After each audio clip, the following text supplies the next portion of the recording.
अस्सलाम वालेकुम स्टूडेंट्स, आज हम करपस्कुलर नेचर मैटर की डिस्कस करेंगे।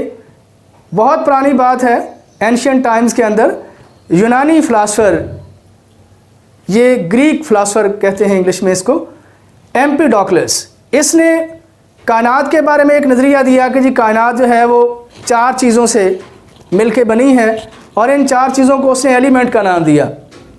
तो ये चूँकि बहुत पुराना नज़रिया है और इसमें मॉडिफिकेशन हो चुकी है, साइंस की ये खूबसूरती है, with the passage of time ये चेंज होती रहती है, अपने आप को बेहतर करती रहती है। लिहाजा हम एम्पीडोक्लस के इस कंसेप्ट को फर्दर डिटेल से स्क्रीन पर देखते हैं। What do you know about corpuscular nature of matter? Students, हम आज corpuscular nature of matter की बात करेंगे। Matter is made up of four things called elements: earth, air, water, fire. ये बहुत पुराना नज़रिया है, यूनानी फ़िलासफ़र एम्पीडोक्लस ने दिया था। क्वेश्चन इस तरह भी आ जाता है कि यूनानी फ़िलासफ़र एम्पीडोक्लस का मैटर की नेचर के बारे में कंसेप्ट क्या था वो बयान करें। अभी ये पिक्चर में भी आप देख रहे हैं, फायर है, एयर है, वाटर है, अर्थ है। तो बेसिकली ये चार चीज़ें जो हैं ये हमारी कायनात के अंदर पाई जा रही हैं। तो पुराने दौर में लोग ये ख्याल करते थे कि शायद इन्हीं चार चीज़ों के कॉम्बिनेशन से कायनात बनी है, लेकिन आज की केमिस्ट्री जो है इसको रिफ्यूट कर चुकी है, रिजेक्ट कर चुकी है, क्योंकि आप जानते हैं एलिमेंट्स की तादाद 100 से भी ज़्यादा है। और ये जो फायर, एयर या वाटर, अब वाटर एक्चुअली कोई एलिमेंट नहीं है बल्कि इसके अंदर हाइड्रोजन और ऑक्सीजन दो एलिमेंट होते हैं, ये कंपाउंड है। लेकिन ये नज़रिया चूँकि कॉर्पस्कुलर नेचर ऑफ मैटर को बयान करता है और ये ग्रीक कंसेप्ट है, लिहाजा ग्रीक कंसेप्ट के हवाले से हम यही बात बयान करेंगे कि according to Greek concept of element there are four element. Right the postulate of Dalton theory. Dalton theory जो है ये इसके पॉइंट्स चार यहाँ लिखे गए हैं, इनको हम वन बाय वन देखते हैं। All elements are composed of atom, यानी कोई भी एलिमेंट है, वो कार्बन है, हाइड्रोजन है, कुछ भी है, तो तमाम एलिमेंट जो हैं वो एटम्स से मिलके बने होते हैं। और फिर अगली बात यह है कि किसी भी एलिमेंट के सारे एटम आइडेंटिकल यानी सेम होते हैं, किसी भी एलिमेंट के सारे एटम एक जैसे होते हैं। लेकिन आज केमिस्ट्री के अंदर मज़ीद जब पेशरफ्त हुई है तो पता चला कि एक ही एलिमेंट के एटम मुख्तलिफ भी हो सकते हैं। जैसे हाइड्रोजन के आइसोटोप हैं, मास के लिहाज से डिफरेंट है, एटॉमिक नंबर के लिहाज से सेम है, लेकिन एक ही एलिमेंट के एटम डिफरेंट भी हो सकते हैं। बहरहाल ये चूँकि डाल्टन थ्योरी की बात हम कर रहे हैं, तो डाल्टन थ्योरी के मुताबिक एटम जो हैं वो एलिमेंट के वो सेम होते हैं, आइडेंटिकल होते हैं। तीसरा पॉइंट, केमिकल रिएक्शन के दौरान एटम जब कंबाइन होते हैं तो सिंपल रेशो में कंबाइन होते हैं, यानी आधा एटम 1/2, 3/2 इस तरह एटम कंबाइन नहीं होते। मिसाल के तौर पे जब पानी बनता है, वाटर, तो 2 हाइड्रोजन एटम और 1 ऑक्सीजन एटम मिलता है। इस तरह किसी भी कंपाउंड में देखें आप, आपको हाफ एटम या ब्रोकन पीसेस एटम के नहीं मिलेंगे, बल्कि सिंपल रेशियो में एटम कंबाइन होते हैं। तो during a chemical reaction atoms combine in a simple ratio. चौथा पॉइंट है students, atoms can neither be created not destroyed, यानी केमिकल रिएक्शन के दौरान एटम टूटते भी नहीं हैं और इसी तरह पैदा भी नहीं होते, यानी टोटल नंबर ऑफ एटम जो है वो बिफोर रिएक्शन और आफ्टर रिएक्शन सेम रहता है। तो ये 4 पोस्टुलेट हैं जिन्हें हम डाल्टन थ्योरी का नाम देते हैं। एटॉमिक नंबर और मास नंबर से क्या मुराद है? Atomic number is defined as the total number of proton in the nucleus of an atom. Atom के 2 हिस्से होते हैं, न्यूक्लियस अंदरूनी हिस्सा है और बाहर मुख्तलिफ शेल्स होते हैं जिसमें इलेक्ट्रॉन रिवॉल्व कर रहे होते हैं। तो स्टूडेंट्स, एटॉमिक नंबर से मुराद हमारी इलेक्ट्रॉन की तादाद है या प्रोटॉन की तादाद है, क्योंकि ये दोनों इक्वल होते हैं, इनको Z से ज़ाहिर किया जाता है। फॉर एग्जांपल कार्बन का एटॉमिक नंबर 6 है। मास नंबर से मुराद प्रोटॉन और न्यूट्रॉन की मजमूई तादाद है। Mass number is the total number of proton and neutron in the nucleus of an atom. इसको A से ज़ाहिर किया जाता है, एटॉमिक मास, ठीक है, A। फॉर एग्जांपल मास जो है कार्बन का वो 12 है, क्योंकि कार्बन एटम के न्यूक्लियस में 6 प्रोटॉन और 6 न्यूट्रॉन होते हैं। स्टूडेंट, अब हम मिक्सचर और कंपाउंड को डिफाइन करेंगे और इनकी एग्जांपल देखेंगे। अभी जो तस्वीर में आपको ऊपर नज़र आ रहा है कि हम वाटर के अंदर साल्ट मिक्स कर रहे हैं, तो ये मिक्सचर है, लेकिन ये इस मिक्सचर को हम सॉल्यूशन भी कहते हैं, तो क्योंकि ये होमोजेनस है। इसकी डिटेल हम बाद में पढ़ेंगे, लेकिन पहले हम ये देखते हैं कि मिक्सर होता क्या है? मिक्सर एक्चुअली फिजिकल कॉम्बिनेशन है, फिजिकल कॉम्बिनेशन ऑफ 2 और मोर substances is called a mixer. For example जो एयर जो है, air is a mixture of different gases. अब हवा जो है इसके अंदर भी मुख्तलिफ गैसें हैं। तो solution of salt and water, जो आप तस्वीर में देख रहे हैं कि जब हम साल्ट पानी में मिक्स करते हैं तो ये mixture of salt and water जो बनता है, जिसे हम सोल्यूशन भी कह सकते हैं, ये भी मिक्सचर की मिसाल है। तो मिक्सचर एक इम्प्योर सब्सटेंस होती है जिसमें 2 या 2 से ज़्यादा सब्सटेंसेस होती हैं और उनके अपने अपने ख़ास भी कायम रहते हैं। मसलन जब हम साल्ट डालते हैं पानी में और उसको पीते हैं तो हमें नमकीन मालूम होता है, यानी उसमें पानी भी महसूस होता है और उसके अंदर साथ साथ पानी की खसूसियात भी होती हैं और साल्ट की खसूसियात भी होती हैं। तो ये फिज़िकल कॉम्बिनेशन है और इसमें जो चीज़ें मिक्स की गई हैं उनके इंडिविजुअल केमिकल प्रॉपर्टीज़ जो हैं वो मेंटेन रहती हैं। दूसरी तरफ हम देखते हैं कि कंपाउंड क्या होता है। अ केमिकल कॉम्बिनेशन ऑफ 2 और मोर substances is called compound. For example water. अब ये जो वाटर है इसमें हाइड्रोजन और ऑक्सीजन केमिकली कंबाइन हुए हैं और वाटर एक प्योर सब्सटेंस है। तो ये एक केमिकल कॉम्बिनेशन है, यानी 2 या 2 से ज़्यादा एलिमेंट और कंपाउंड जब केमिकली कंबाइन करते हैं और एक प्योर चीज़ बनती है, इसे हम कंपाउंड का नाम देते हैं। For example water is a compound. Differentiate between compound and mixer. अब हम मज़ीद इसको डिटेल से देखते हैं। पहली बात यह है कि कंपाउंड जो है ये प्योर सब्सटेंस है, जैसे हमने पहले देखा, while mixer is an impure substance, यानी कंपाउंड प्योर है और मिक्सर इम्प्योर। दूसरा पॉइंट, कंपाउंड को सेपरेट नहीं किया जा सकता फिजिकल मेथड के लिए, while mixer can be separated into its component bye simple physical method. Students, हमने जो अभी तस्वीरें मुलाजा की थी, अगर हम इसको दोबारा देखें तो जब हमने साल्ट और वाटर मिक्स किए हैं तो ये एक मिक्सर है। अब इसको पानी को आप गर्म करें, पानी वेपोरेट हो जाएगा, उड़ जाएगा और साल्ट बाकी रह जाएगा। गोया हमने फिजिकल तरीके से साल्ट और वाटर को अलग अलग कर लिए। लेकिन पानी जो खालिस है, नीचे आपको तस्वीर में नज़र आ रहा है ग्लास में, इसमें हाइड्रोजन और ऑक्सीजन 2 एलिमेंट है। आप आम तरीके से फिजिकल तरीके से इसमें से हाइड्रोजन गैस और ऑक्सीजन गैस अलग नहीं कर सकते। तो इस तरह से यानी एक बात तो ये हुई कि मिक्सर जो है वो इम्प्योर होता है और कंपाउंड प्योर होता है। दूसरी बात ये हुई कि मिक्सर के कंपोनेंट जो होते हैं यानी पार्ट्स हैं उनको सेपरेट किया जा सकता है फिजिकल मेथड से, जबकि वाटर जो कि कंपाउंड है या इसी तरह किसी और कंपाउंड के भी आप कंपोनेंट यानी पार्ट्स को फिजिकल मेथड से अलग नहीं कर सकते।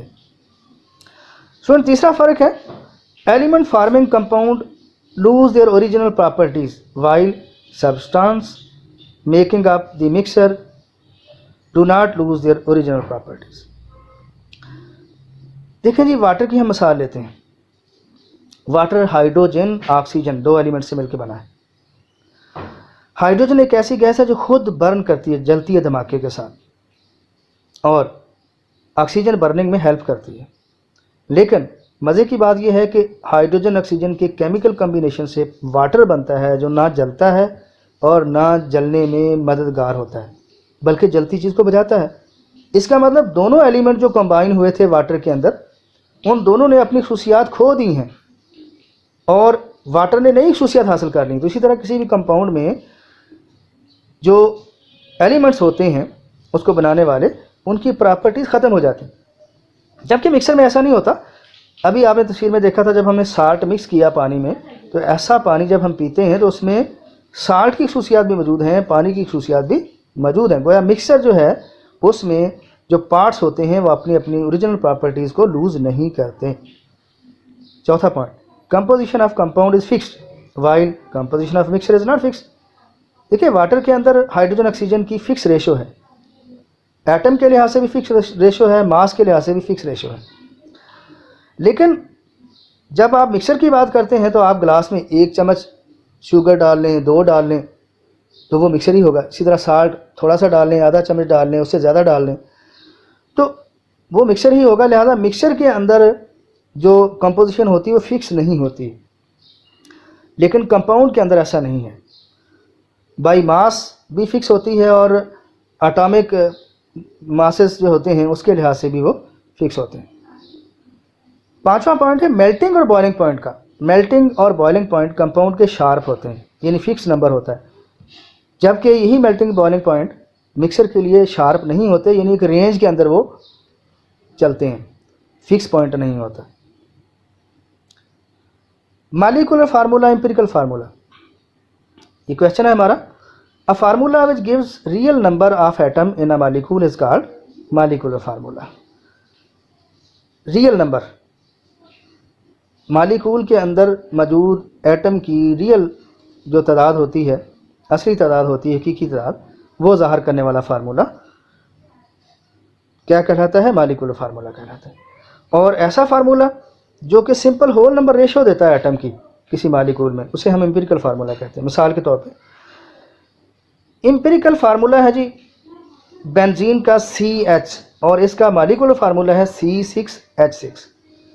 चूँकि कार्बन के 6, हाइड्रोजन के 6, 12 एटम होते हैं असल में। जो बेंजीन का एक मॉलिक्यूल है उसके अंदर 12 एटम है, 6 कार्बन के, 6 हाइड्रोजन के।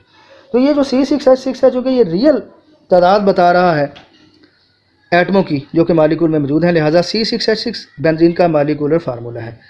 जबकि कार्बन के 6, हाइड्रोजन के 6 दोनों की रेशो 1:1 है, यानी एक कार्बन एक हाइड्रोजन, ये रेशो इसमें है।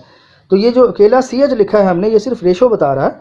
तो CH फार्मूला जो है ये भी बेंजीन का फार्मूला है, लेकिन ये empirical formula. Molecular mass and formula mass. Students, हम मॉलिक्यूलर मास को डिफाइन करते हैं। मॉलिक्यूलर मास से मुराद sum of the atomic masses present in a molecule. For example, carbon dioxide एक मॉलिक्यूल है, इसमें 3 एटम हैं, 2 ऑक्सीजन के और 1 कार्बन का। अब कार्बन का मास 12 होता है और ऑक्सीजन का 16। टोटल इसका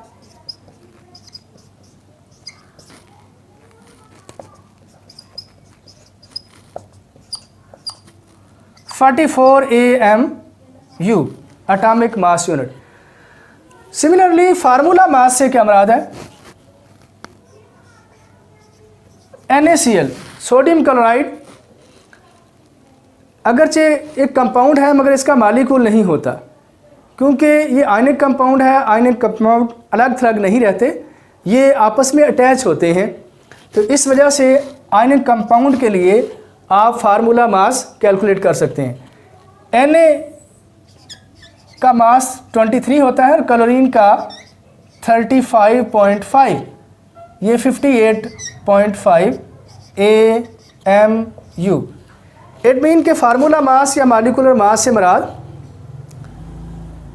सम of all the atomic masses present in the formula of the compound. यानी NaCl के फार्मूले में 2 एटम थे, सोडियम क्लोरीन, उनका आपने सम ले लिया एटॉमिक मासेस का। इसी तरह कार्बन डाइऑक्साइड के फार्मूले में उसके मॉलिक्यूल के अंदर 3 एटम थे, तीनों एटमों के मासेस को आपने ऐड कर लिया, उनका सम निकाल लिया, तो जो नंबर आपके पास आया वो मॉलिक्यूलर मास है। अब हमने फार्मूला मास और मॉलिक्यूलर मास कंपाउंड के कैलकुलेट करने हैं। स्टूडेंट, इससे पहले हमें पोटाशियम, क्लोरीन, ऑक्सीजन, ये मुख्तलिफ एलिमेंट जो हैं इनके मास नंबर का इल्म होना चाहिए, तो वो आप सीख चुके हैं। अब हम यहाँ पे देखेंगे कि KClO3 पोटाशियम क्लोरेट, इसका फार्मूला मास कैसे निकालते हैं। पोटाशियम का मास नंबर 39 है, ये पीरियोडिक टेबल से देखा जा सकता है, वैसे ज़बानी भी आप याद कर सकते हैं। क्लोरीन का 35.5 होता है और ऑक्सीजन का 16 होता है। क्योंकि KClO3 फार्मूले में पोटाशियम का भी 1 एटम है, क्लोरीन का भी 1 है और ऑक्सीजन के 3 एटम है, लिहाजा आप ऑक्सीजन के जो 3 एटम है, ऑक्सीजन 1 का मास 16 होता है, 16, तो उसको 16 से 3 से मल्टीप्लाई कर देंगे, 48 बन जाएगा, और बाकी मास नंबर जो है वो भी आप ऐड कर लेंगे, तो ये 122.5 AMU एटॉमिक मास यूनिट, ये पोटाशियम क्लोरेट का मॉलिक्यूलर एटॉमिक फार्मूला मास आ जाएगा जी। इसके बाद है NaCO3 का मास हम निकालते हैं। तो मॉलिक्यूलर मास कैसे निकालेंगे जी? सोडियम का 23 नंबर है, हाइड्रोजन का 1 है, कार्बन का 12 और ऑक्सीजन के 3 एटम इसमें आए हैं, तो 16 को 3 से मल्टीप्लाई कर देंगे, 48 आ जाएगा। सबको आप ऐड अप करेंगे तो ये 84 आ जाएगा। तो 84 जो है सोडियम हाइड्रोजन कार्बोनेट का नंबर आ गया है AMU, एटॉमिक मास यूनिट। तो इसी तरह हम तीसरे नंबर पे यूरिया NH2 ट्वाइस CO, इसका फार्मूला मास निकालेंगे। तो मालिकुलर मास निकालेंगे क्योंकि इसका मालिकूल भी होता है। बाज़ ऐसे कंपाउंड होते हैं जिनके मालिकूल होते हैं लेकिन मालिकूल अलग थलग रहते हैं, जबकि आयनिक कंपाउंड जो हैं उनके मालिकूल नहीं होते, सिर्फ फार्मूला मास हम उन्हें कहते हैं। तो NH2 ट्वाइस CO जो कि यूरिया है, इसमें नाइट्रोजन के 2 एटम होंगे, हाइड्रोजन के 4 होंगे, क्योंकि जो ट्वाइस ब्रैकेट के साथ लिखा हुआ है ये 2 नाइट्रोजन के साथ भी मल्टीप्लाई हो रहा है, हाइड्रोजन के साथ। हाइड्रोजन के 2 अंदर हैं, 2 और 2 4 बन जाएंगे। तो नाइट्रोजन के 2 एटम, हाइड्रोजन के 4 एटम, कार्बन का 1 एटम और ऑक्सीजन का 1 एटम। इन सब के अंदर आप वैल्यू डाल देंगे उनके मासेस की। नाइट्रोजन का मास 14 है, 2 × 14, हाइड्रोजन का मास 1 है, 4 × 1, कार्बन का 12 है, ऑक्सीजन का 16। फिर इनको आप ऐड कर लेंगे तो ये 60 AMU आ जाएगा molecular mass for urea. Water H2O, 2 hydrogen 1 oxygen, hydrogen का 1 मास, 2 × 1 + 16, 18 AMU। वाटर एक मालिकूल है तो वाटर का मालिकुलर मास 18 AMU आ जाएगा। Students, thank you for watching.